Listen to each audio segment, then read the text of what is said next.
fin.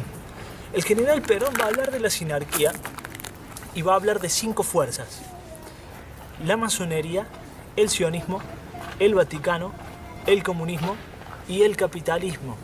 5 fuerzas que aparentemente se suceden en sus hechos, distintas unas de las otras, pero que se unifican. ¿Para qué? Perón va a ser claro.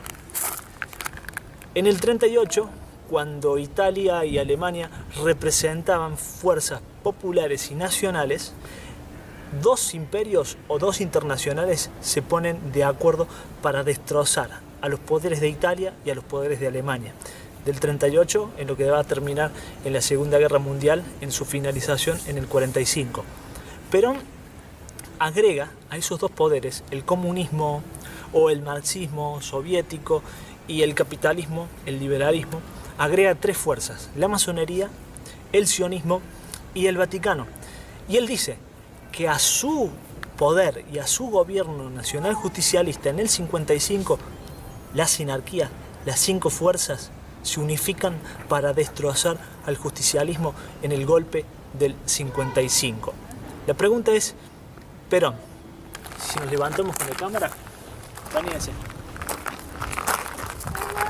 ¿Qué es la masonería? Perón, ¿era masón? Vamos.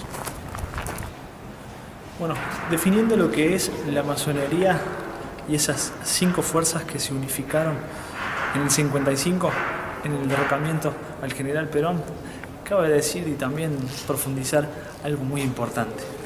Pasaron 64 años, nos dejaba Evita el muro de contención espiritual y todas las fantasmagóricas presencias que se trataban de acercar al general Perón para provocar una división en lo que era la doctrina social del justicialismo emparentada con la doctrina social de la Iglesia Católica.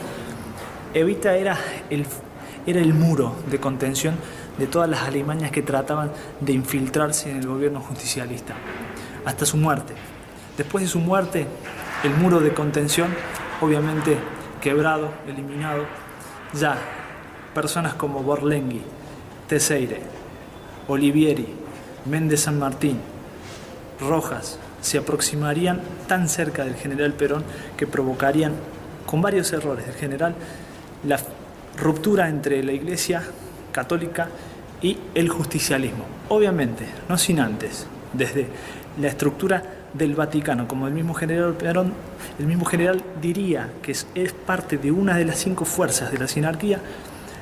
Desde allí, por ejemplo, obispos como Lafité provocaban también la ruptura con el justicialismo, provocando también lo que eran sendas y numerosas marchas en esos tiempos.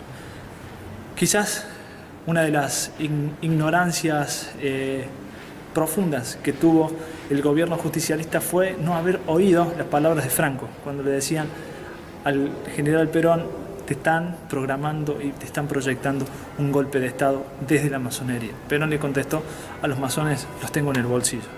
Quedó demostrado de que así no era. Estos ministros que antes yo nombré, Teixeira, Borlenghi, el mismo ministro de Salud, Méndez San Martín, provocaron lo que fue una ruptura ideológica del nacionaljusticialismo para lo que después llegaría en una confrontación civil, pero asusada obviamente con los poderes extranjeros. Sinarquía, masonería. Perón era masón, definición de las 5 estructuras que convergen en la sinarquía. Evita Perón. Ahora quedan varias preguntas por realizar y contestar. Dentro de la masonería, con la posición de Evita, la infiltración que tuvo el justicialismo en el 55, lograron, fíjense en el producto de esa infiltración en el 55, lograr romper, dividir la conexión con la Iglesia Católica y el justicialismo.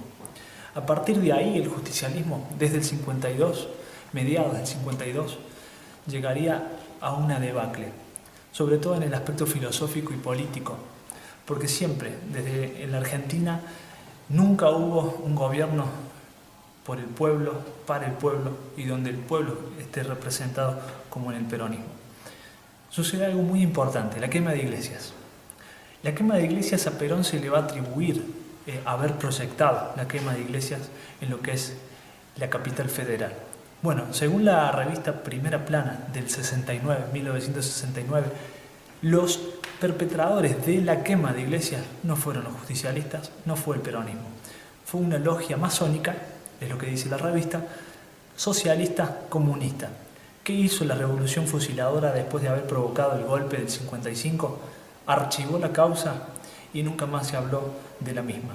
Eso sí, siempre le echaron la culpa al general Perón de las quemas de los templos católicos.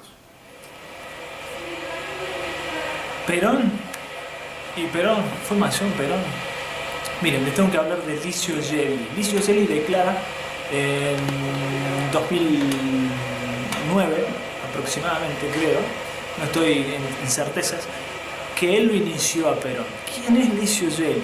Licio Gelli tiene una historia bastante profunda en cuanto a la masonería, sí, es verdad. Es el director de P2, Propaganda 2, Propaganda 2 en italiano, una logia italiana, en conexión íntima con el Vaticano, precisamente. Él dice que lo inició Perón. ¿De qué forma él iniciaba a las personas supuestamente y en el poder? A través de un susurro. Susurraba al oído a la persona y ya con eso estaba iniciada en la masonería. Según los rituales de la masonería pueden llevar muchísimo tiempo para iniciar a una persona. Lleva mucha preparación de la otra para ser iniciada. No vale un susurro. Además, vale aclarar que Licio Gelli ya por ese tiempo estaba expulsado de la masonería. Era una especie de logia, ¿sí? Grupo secreto, ocultista, específicamente dedicado a captar personas del poder, lo cual siempre en los estamentos y en los escritos de la logia P2 nunca aparece el nombre de Perón, porque un susurro obviamente no podía ser considerado una iniciación. Eso